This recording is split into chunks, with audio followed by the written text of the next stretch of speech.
Feliz sábado, hermanos. Que la paz, el poder con cada uno de nosotros.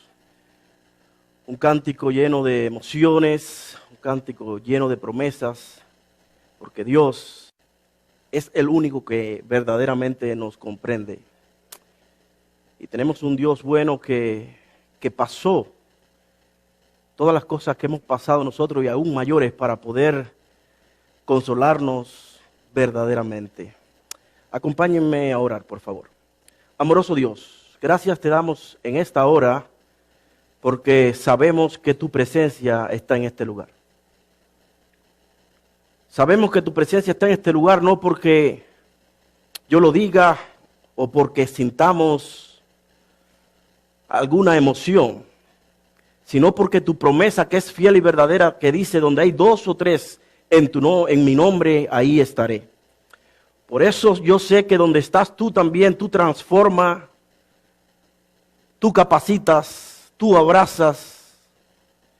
Y donde estás tú, Señor, todas las cosas son buenas y en gran manera.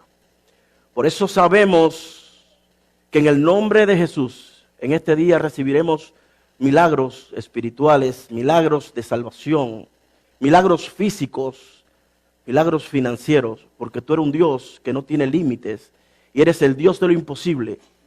Cuando en la mente humana llega el muro de la incapacidad, de la incredulidad, cuando llega el muro de que ya no puede avanzar, es donde tú te glorificas para que nosotros tengamos que reconocer que hay Dios vivo en los cielos. Padre, no te pido que bendigas tu palabra porque tu palabra es bendita. Bendíceme a mí y toca mis labios con tu poder para que las palabras que salgan de ellos sean palabras que edifiquen y sean palabras que puedan ir directo al corazón y darnos esperanza que en Cristo Jesús somos más que vencedores. En el nombre poderoso de Jesús. Amén.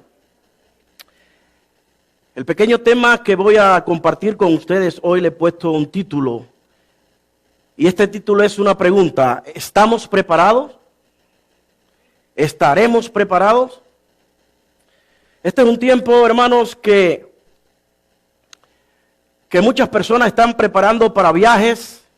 Tengo algunos amigos que estuvieron esta semana preparando sus maletas, iban donde quiera a comprar y hacer y arreglar sus equipajes para poder ir a mi país, a ver a su familia, a reunirse. Conozco de otras personas que se están preparando, haciéndose análisis, pruebas porque tienen pronto una cirugía. Conozco de hecho personas que están preparando su testamento porque saben que ya son mayores y que en cualquier momento puede venir, como decimos en Cuba, la pelona. Hay muchas personas que están preparando también su vida porque quieren ir al cielo. Pero hay otros también que están preparando su vida cada día de continuo al mal. Están preparando su perdición eterna. Se están preparando porque tú le dices, tú le hablas y ellos cierran sus oídos, no les interesa nada, ¿verdad? Por eso la gran pregunta para hoy, tú y yo, ¿estaremos preparados? ¿Estás preparado? Dicho esto, quisiera compartir con ustedes todo lo que tengan su Biblia, que es rico es oír el que como pasan las hojas.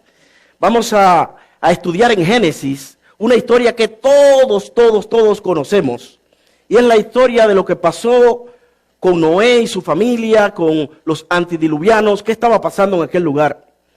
Voy a parafrasear un poco la historia para ponernos en contexto y luego iremos a algunos versículos clave que quiero estudiar con ustedes.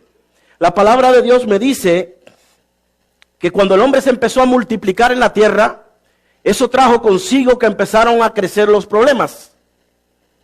Porque sabemos que donde hay una multitud muy grande, empiezan los diferentes pensamientos, las diferentes ideas, los diferentes planes, y eso va a traer consecuencias. Las personas van a estar, bueno, yo sí estoy de acuerdo con Amador, pero no estoy de acuerdo con Elí, estoy de acuerdo con el hermano Osorio, pero no con el hermano Lamorú, y empiezan los conflictos.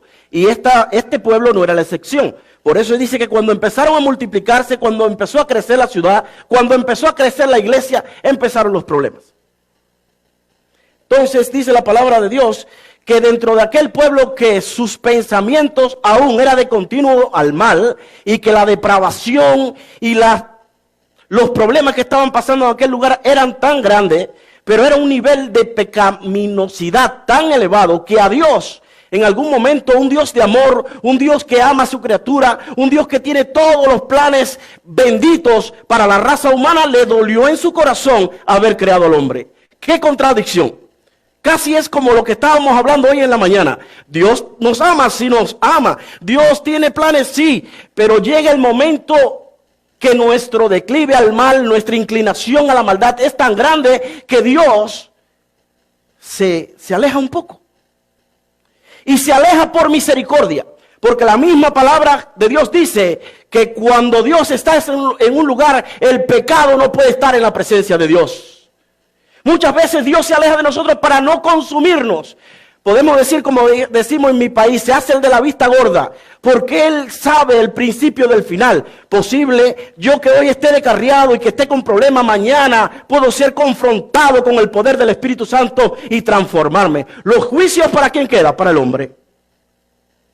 El hombre sí empieza, este está salvado, este está perdido, este está salvado, pero Dios está en calma en su trono, porque Él tiene un plan. Y Él tiene un plan. Y tú puedes decir, pero Dios se está tardando en venir. No, Él tiene un plan. Él va a venir en el momento exacto, donde las profecías sean cumplidas, porque el interés de Dios es que muchos procedan al arrepentimiento y que muchos puedan recibir la bendita esperanza y la bendición de vivir eternamente con Él. Pero ese mismo Dios que yo te estoy diciendo, en algún momento, como un padre, como un Dios que estaba mirando aquello, ¿por qué son así? ¿Por qué son así? Dice Él de sus labios, y me pesó en lo más profundo de mi corazón haber creado esta raza humana. Entonces, dentro de aquel pueblo, dentro de aquella iglesia, dentro de aquella comunidad, como sabemos, siempre va a haber un remanente fiel a Dios. Allí estaba Noé y su familia, que a pesar de que se estaba corrompiendo la sociedad, a pesar de que el crimen, la prostitución, la depravación estaba subiendo y subiendo, Noé y su familia todavía tenían un altar para adorar al Dios verdadero. Tendremos tú y yo un altar en este mundo que se está despedazando por los embates del pecado. Tendremos tú y yo un altar para venir todos los días a Dios y dedicarle nuestra vida, nuestra familia, nuestro talento. Dice la palabra de Dios que dentro de aquel mundo que estaba de continuo al mal, dentro de aquel mundo que Dios ya había decidido que iba a borrarlo, este hombre brilló. No hace falta una luz muy grande para que en la oscuridad brille. Yo recuerdo, yo nací en un lugar donde no había electricidad. Solamente había como una planta, un generador eléctrico, y lo ponían solamente como 3 o 4 horas, desde las 5 de la tarde hasta las 9 de la noche, y se acabó, no había más corriente. Y yo recuerdo que en mi vecindario las personas encendían algo que le llaman mechón o candil, no sé cómo le llaman en tu país, y que era un pomito con una mechita adentro con, nosotros le decimos luz brillante o queroseno o petróleo o algo así, y aquello era como que era una luz LED. En aquel momento, aquello cogía todo el salón, también llenaba de humo todo el recinto, pero no importa, una pequeñita luz, donde hay una gran oscuridad, alumbra. En este mundo que está oscuro porque el pecado, la misma Biblia dice que Satanás le queda poco tiempo y anda como león rugiento, buscando a quien devorar, anda destruyendo familias, anda destruyendo economía, anda destruyendo países, anda poniendo enfermedades raras y demás, Dentro de todo ese pueblo, tú y yo podemos ponernos de parte de Dios y brillar para poder ser como un faro de luz, para que todo el que esté perdiendo la oscuridad pueda decir, hasta allá voy a caminar porque ahí Cristo ha puesto su luz. ¿Será tu deseo? ¿Te estarás tú preparando para cuando la oscuridad en su máximo esplendor esté, puedas brillar? Eso fue lo que le pasó allí a Noé, que a pesar de que toda esa oscuridad estaba abarcando la tierra, él y su familia brillaban para gloria y honra de Dios. Por eso Dios dice, te he visto justo en tu generación. A lo mejor en la generación mía, Noé no hubiese sido muy bueno, nada, pero en la de él era el único que quedaba conforme a la voluntad de Dios. Por eso te quiero decir algo más para que pensemos. Dios no va a medir la capacidad tuya, autojusticia, o no va a medir por las cosas que tú haces, sino por donde tú te mueves. Dependiendo en el medio que tú estás, las cosas que tú haces para glorificar a Dios será lo que será contado. Déjame ver si yo lo explico bien para entenderme. A mí me falta mucho para poder ser santo o justo o demás. Pero que yo no confío en lo que yo puedo hacer, sino que yo confío en lo que hizo Dios. A mí no me interesa cuánta inmundicia puede haber en mi vida, porque soy una persona que está luchando todos los días, aferrado a la cruz, que es donde único hay esperanza, hay justificación y hay perdón. El resto que me falta, Dios me los pone. Porque una vez que tú vienes a Jesucristo, hay algo que se llama en teología justicia imputada. Él imputa todos sus méritos a mi vida. Y a partir de ese momento Dios ya no mira más mi condición, sino que mira la condición de Jesús en mi lugar. En el tiempo de Noé eso pasó. La justicia de Cristo vino a la vida de Noé. Y ahora Dios le da instrucciones. A Dios le dice: haz un arca con todas las medidas exactas, para que dentro de esa arca salvar lo que va a ser el remanente de mi nueva creación. Y cuenta la palabra de Dios que Noé se pasó ¿cuántos años? 120 años hablando del mismo tema. Y el tema de Noé no era un tema profundamente teológico, no era un tema con tantos versículos y tantas cosas. El tema de Noé era algo anacrónico para su época. El tema de Noé era algo controversial para su época. El tema de Noé era un tema que no tenía ni fundamento. La ciencia había demostrado hasta ese momento que nunca había llovido. ¿Por qué iba a tener que llover? Muchas veces nosotros le predicamos un mensaje que para el mundo es desagradable, es un mensaje que la gente dice: no lo entiendo, eso no tiene sentido, porque no tiene sentido que se va a hacer una nubecita como un palmo de la mano y va a empezar a crecer esa nubecita y se va a ver un rey que viene en gloria. Eso para la gente que no tiene el Espíritu Santo de Dios es algo medio raro. Y lo más raro es que dentro de la iglesia hay personas que no creen esa venida de Cristo. Lo más raro es que personas que no se están preparando para ese momento y que han estado 1, 2, 3, 5, 6 años en el primer amor y han evangelizado y han hecho cosas y han salvado almas para Cristo, pero hoy dentro de esta iglesia hay personas que están dudando si la venida de Cristo es real o no es real. Dice la sierva del Señor que muchos habían creído al mensaje de Noé. Pero el mensaje de Noé, aparte que no era un mensaje apetitoso o no era un mensaje que agradaba a la gente, porque seguía que era un mensaje que podemos tomarlo como loco. ¿Cómo que va a llover? Nunca ha llovido, Noé.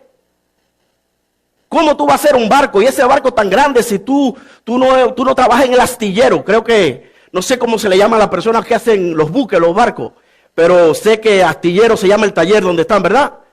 Si tú no trabajas en un astillero, ¿qué barco? Apenas venga el agua, si viene te vas a hundir. Tú nunca has hecho un barco, Noé. Tú nunca has visto un barco.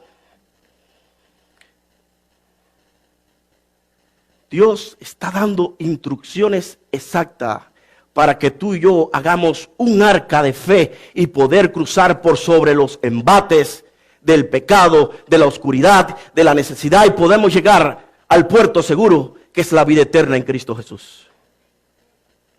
Noé, que le creyó a Dios, empezó a construir su arca y empezó a clavar, a poner las resinas, a hacer todos los compartimentos, y Noé siguió construyendo y solamente iba por el barrio.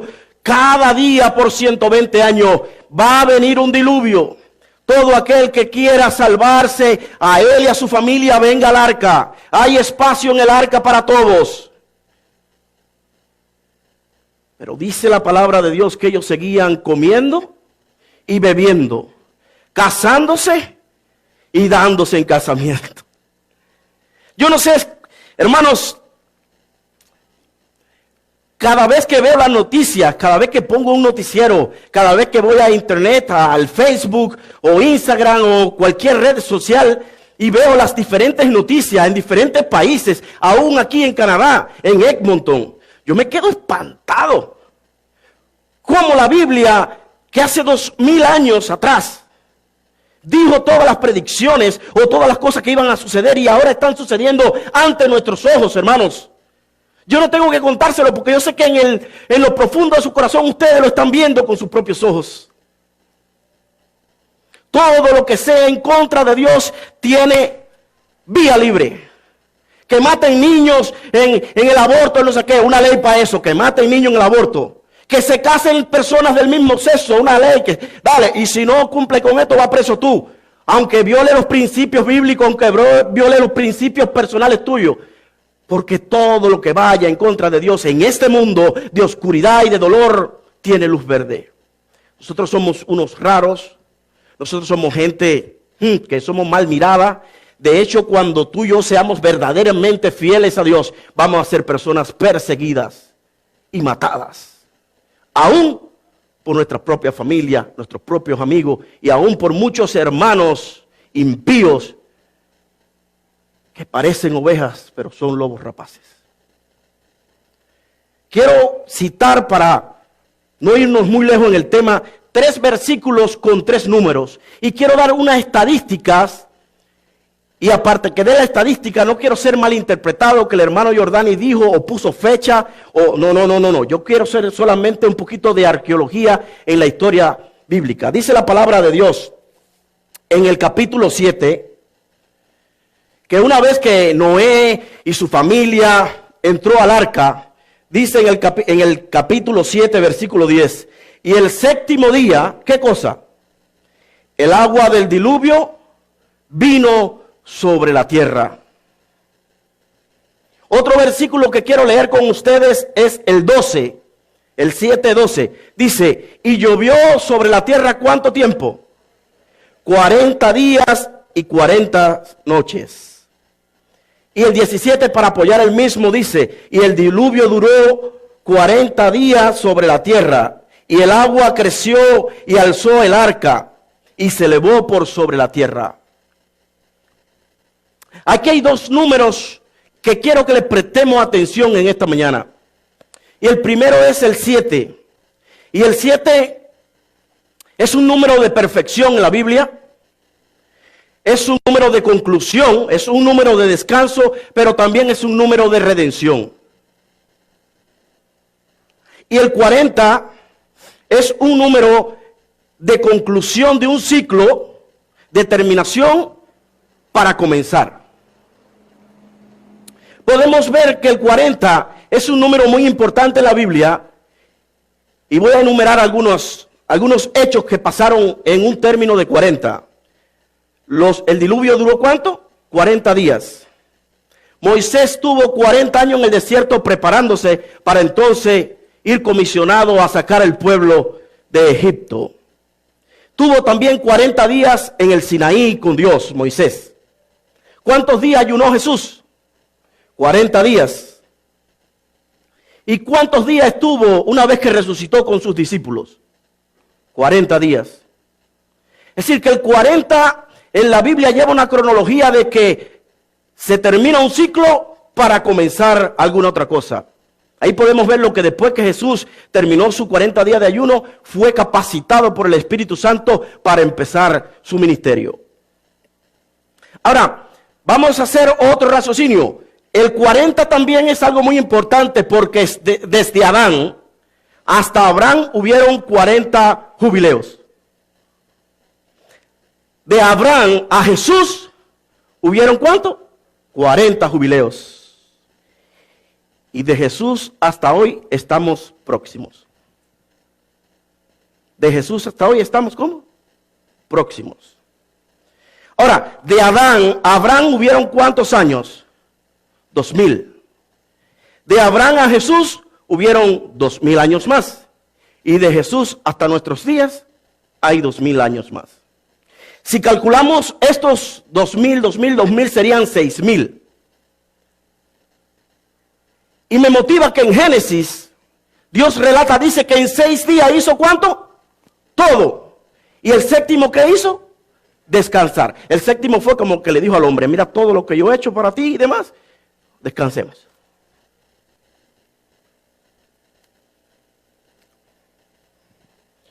Hermanos, estos números no están en la Biblia o no se pueden encontrar o no se pueden estudiar así al azar porque me da la gana o porque los que más saben lo estudian. Si es un número cronológico y si es un número bien detallado dentro de la Biblia, y el número 40 era importante por el jubileo. Una de las cosas importantes que tenía el jubileo también era, que quiero que no se me vaya esta idea, es que en el jubileo, una de las cosas más maravillosas e importantes que pasaban era que todo el que había perdido sus tierras y sus propiedades, ese día le eran perdonadas todas las deudas, todos los problemas, y volvía su propiedad a su mano. Sí, hay personas que tenían deuda. Yo tenía una deuda con Amador, entonces Amador venía y me quitaba mis propiedades, o yo tenía que entregarle voluntariamente mis propiedades a Amador, y Amador empezaba a cultivar o a vender o a hacer lo que fuera además. Pero en los días del jubileo, había una ley que Amador tenía que entregarme a mí íntegro mi propiedad. Hermanos, si de Abraham o si de Adán a Abraham hubieron 40 jubileos, de Abraham a Jesús 40, y de Jesús hasta hoy casi se cumplen, me está diciendo a mí que pronto Jesús va a entregar en mis manos la heredad que Él mismo creó para mí. Él nuevamente me va a dar lo que Satanás quitó o le quitó a Adán a través del engaño. Jesús ya lo compró con su sangre, y lo único que falta es que vuelva a restituirnos la tierra nueva y el cielo nuevo para vivir con Él eternamente. ¿No dicen amén?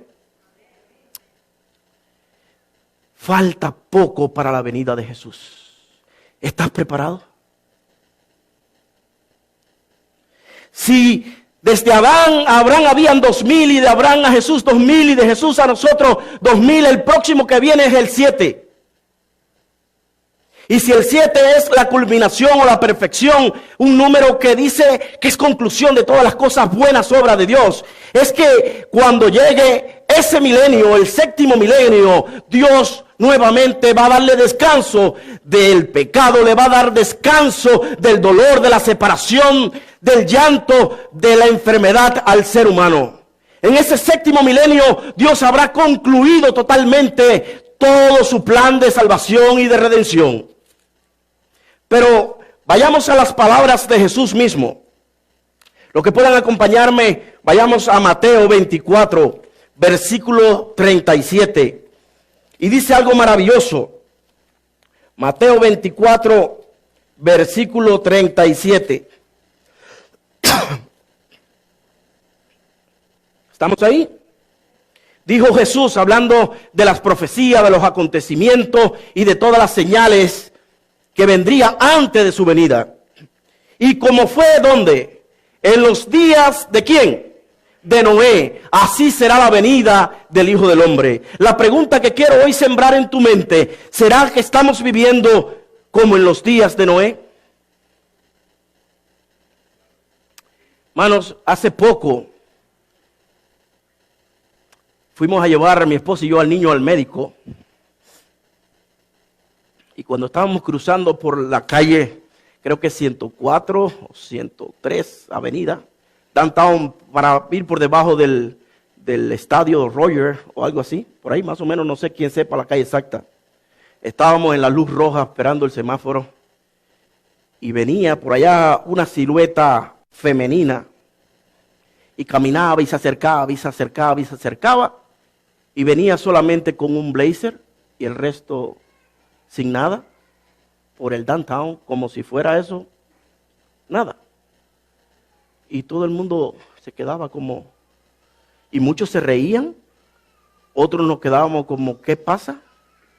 Y ya tú te puedes ir dando cuenta que la manifestación de los que están a favor de Dios y de los que están en contra de Dios es ya evidente. Es evidente. Pero un poco más adelante, hombres tomados de la mano, ahí en la misma calle. Eso es una parte por ahí donde hacen dealer de droga o algo parecido. De la mano los hombres, mujeres besándose y todo. Y es normal. Y hay leyes que si tú le ofendes, tú eres homofóbico. y vas preso por eso, o tienes que pagar una multa.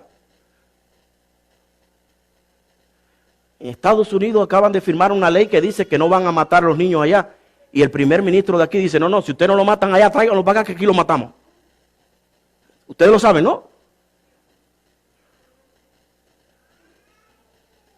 ¿Cómo es esto? ¿Cuántos tiroteos han habido en los últimos 2 años en Estados Unidos? Pero tú vas a Estados Unidos y dices, quiero comprarme un arma. Y es como ir a comprar 2 libras de manzana, por favor. No, ya, un arma de 16, 17 años, la mayoría de edad, va y te compra tu arma para celebrar la mayoría de edad. Y después esas mismas armas van a las escuelas y matan a todos. Y después tuve la noticia, no, porque era... No. El problema no era el muchacho. El problema es que no hay un control de las armas y no hay un control de nada. Una prueba psicológica o psiquiátrica o ver un antecedente para poder saber si yo te la vendo o no te la vendo. En caso tal de que ya fuera la conclusión, ¿verdad? Ahora ya no se le enseña a los hijos que deben tener una edad adecuada para que se casen y tengan relaciones sexuales. No, ya no. Ya se le enseña a dónde van y se ponen el anticonceptivo o en qué farmacia pueden ir a obtener los preservativos. Y entonces cuando tú tienes un poquito de conocimiento de Dios, cuando tú verdaderamente quieres a tu hijo o a tu hija y tú le dices, no, mira, mi amor, tú debes esperar una edad, porque para casarse hay que sostenerse o habrá que haber terminado los estudios y demás. Tú le dices eso, la niña lo entiende en la casa o el niño lo entiende en la casa, pero cuando va a la escuela, tiene un profesor o una profesora de sexología para decirle, no, haz lo que tú quieras. Porque nadie te puede juzgar, porque tú tienes que tener libertad. Tú tienes que vivir en este mundo de la libertad. Hermanos queridos, este tiempo yo le creo fielmente a Jesús que estamos viviendo como en los días de Noé. Y dice, días anteriores, antes del diluvio, esa generación comía y bebía y se daban en casamiento. Dice, hasta el día que Noé, ¿qué cosa? Entró en el arca. El día que entró Noé en el arca parece que la gente se enfrió. Pero pasaron 7 días tormentosos para Noé y todo el que estaba. Estoy seguro del arca ahí, Noé dentro con su familia y los que estaban afuera. Pero Noé está en el arca. Mira, no ha llovido nada. Aquí estamos haciendo barbecue. Y Noé el primer día. Oh, tranquilo, ustedes verán que sí va a llover. Y el segundo día, mira, Noé, estamos todavía aquí tomándonos el vino y la cerveza. Y tú, no, yo estoy aquí bien. Gloria a Dios, aleluya. El tercer día, lo mismo. El cuarto día la señora de Noé le dijo, oye, Noé, despierta. Oye, no ha caído una gota de agua.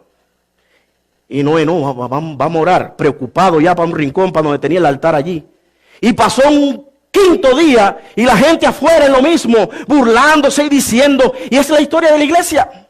¿Cuántos años lleva la iglesia diciendo que Cristo viene? Y que Cristo viene, y que Cristo viene. Y la gente burlándose, y la gente diciendo, y la gente ya no cree.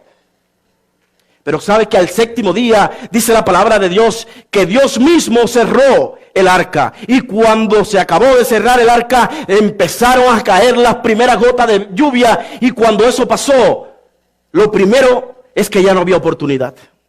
Y lo segundo, que estoy seguro que la cara de todo el que estaba allí ya fue transformada, cambiada, y dijeron, ¿qué es esto? Verdaderamente él tenía razón, pero ya era muy tarde. Hermanos, la Biblia tiene razón y dice que Jesús viene y viene pronto. La Biblia tiene razón y está diciendo que tú vayas a pregonar allá afuera, a decirles a todos que la tormenta viene y la tormenta será de fuego y de azufre y consumirá a todo el que no se haya montado en el arca. ¿Quieres ser tú el Noé de tu tiempo? ¿Quieres ser tú en tu tiempo un hombre justo en tu generación? Entonces te invito a que haga la voluntad de tu Padre que está en el cielo. Como decía el hermano Amador, cuando encontramos allí en Apocalipsis 22, 20, dice la palabra de Dios, el que dice estas cosas o el que testifica de estas cosas. Y notemos que no estaba hablando Juan, estaba hablando Jesús. El que da testimonio de estas cosas dice, ciertamente, ¿cómo dice? Voy a tratar de acordarme de un versículo para concluir. Dice que hay muchos que ven la venida de Cristo como tardada. Pero Cristo no ha venido por amor a ti y por amor a mí. Pero dice Él que viene pronto. Dios te bendiga.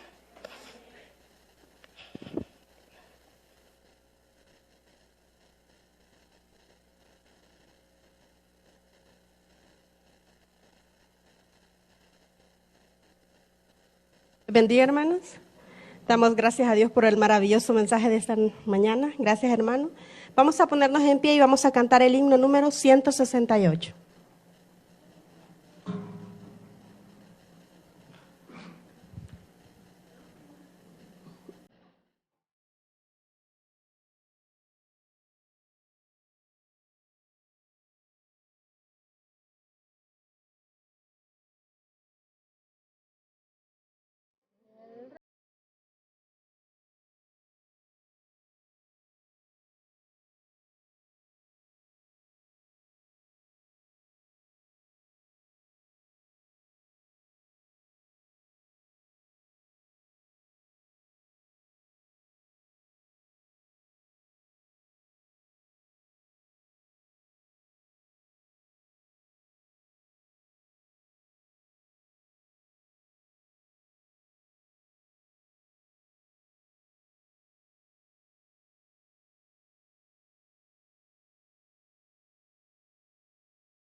Dice la palabra de Dios en segunda de Pedro, que era el versículo que quería citarle anteriormente.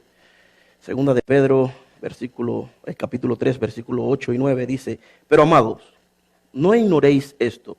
Para el Señor un día es como 1000 años, y 1000 años es como un día. El Señor no demora en cumplir su promesa, como algunos piensan, sino que paciente con nosotros, porque Él quiere que ninguno se pierda, sino que todos procedamos al arrepentimiento.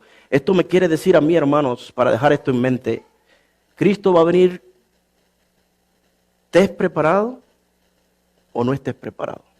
Mejor no sería ser de lo que cuando vean esa palma creciendo y viniendo en gloria, decir, he aquí nuestro Dios, el cual hemos esperado, Él nos salvará. Amoroso Dios, gracias te damos en esta hora porque tu palabra es verdad. Gracias por la misericordia que has tenido, que a pesar de que hubiese podido venir hace mucho tiempo y has esperado todo esto para que hoy mi vida se pueda mirar en Cristo y ver la necesidad que tengo de ser un fiel, verdadero hijo tuyo. Permite que tus méritos, tu justicia y tu santidad sea depositada hoy en cada miembro de esta iglesia, en cada familia representada. Que podamos ser un baluarte para aquellos que están en el mundo en oscuridad.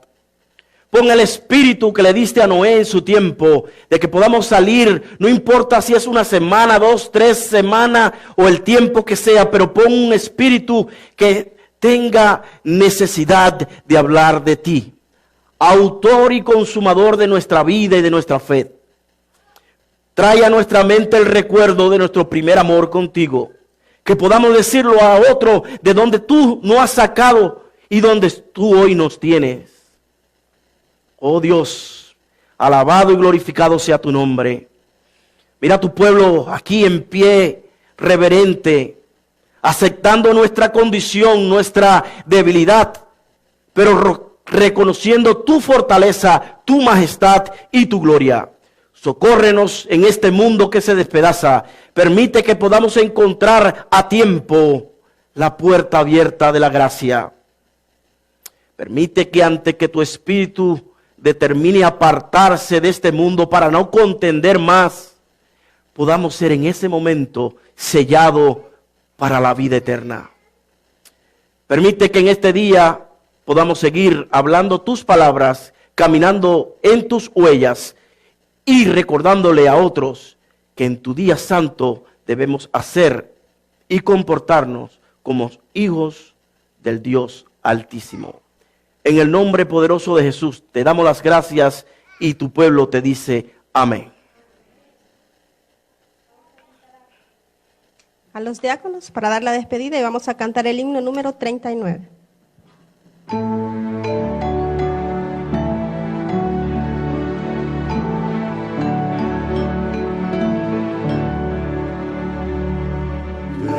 Despide hoy tu rey, en paz y bendición, y las palabras de tu ley conserve el corazón.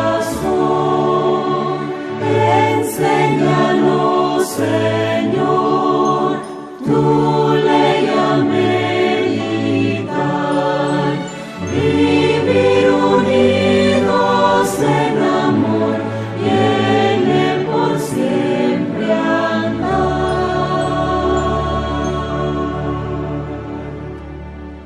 Amén. Feliz sábado, hermano.